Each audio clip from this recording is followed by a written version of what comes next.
As identification with dependently originated phenomena falls away, there is less reactiveness to thoughts.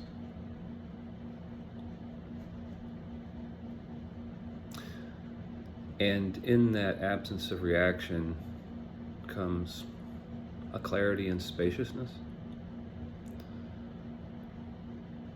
that is a change in the way that reality is perceived.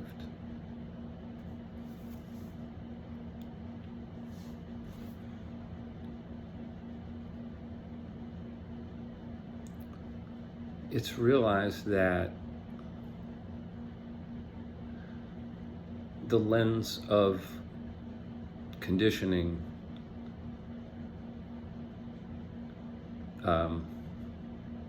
augments the view of reality.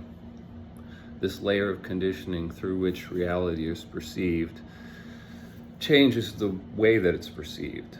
And when identification with that lens falls away, it's realized that there is the phenomenal world and ideas about it, concepts.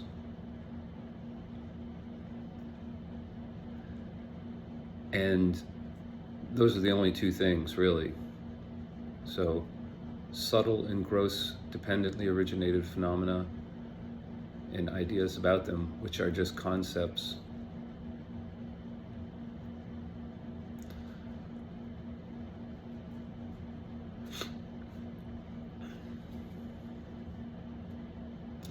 And so there's a different view of reality, a different view of what reality is.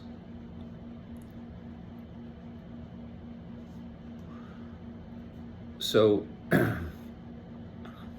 in the absence of identification with phenomena, be it subtle or gross, that is an awareness of reality, an awareness that there is only awareness. If there could be a self, what could be more self-like in nature than the awareness in which that which is taken to be a self in the default state of mind,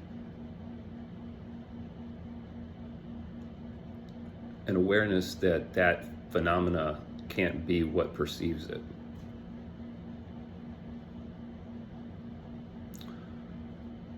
So there is reality, which is what is right now, apart from any ideas about it or apart from any reactions to ideas about it.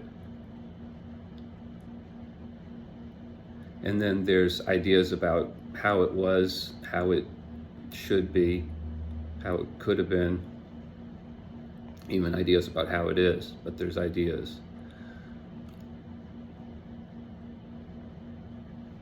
The predominant view of reality is that it's only made reality by its interpretation through the lens of conditioning. But that's not widely understood or recognized, because it's difficult to realize one's own identification with conditioning in an experiential way, or realize when it's going on. It's evidenced in reactions to things. So two cars are on the street, one's mine, one's yours, and one gets hit by a car. Our reaction is going to be different because one of us owns that car.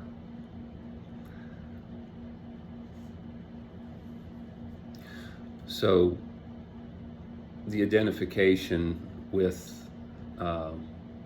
phenomena appearing in awareness is evidenced in reactions to phenomena relating to the idea of the self. And so long as there's identification with the idea and the form that's associated with it, there'll be reactiveness. On a physical level, There is a part of the brain that does not know the difference between a thought and reality. And the constant reaction to thinking triggers the amygdala in the endocrine system and kind of wears out the body. So the way the body's experience changes as well. There's a perception of the energy body.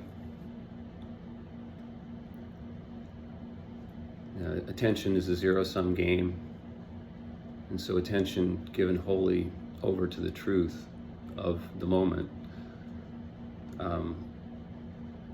allows for the perception of the energy body. And so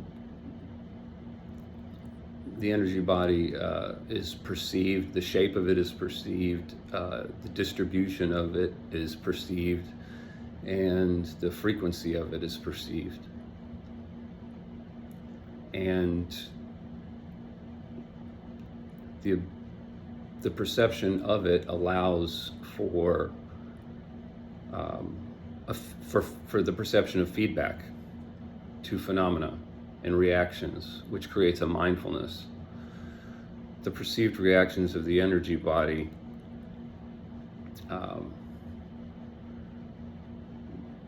there's an association made.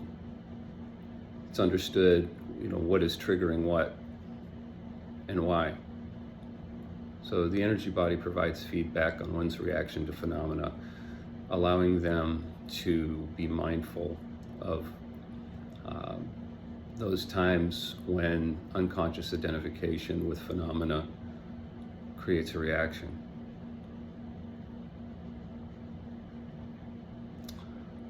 So the perception of the energy body allows one to let go of identifications, or basically to realize one is not what the awareness that one is perceives.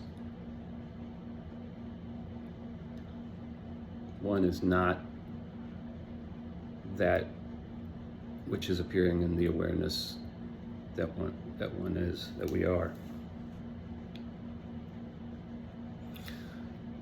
This can be understood conceptually, but it's real power is knowing this experientially through the process of letting go and surrender. Surrendering to the scope, supremacy, and perfection of the divine will, which makes everything appear.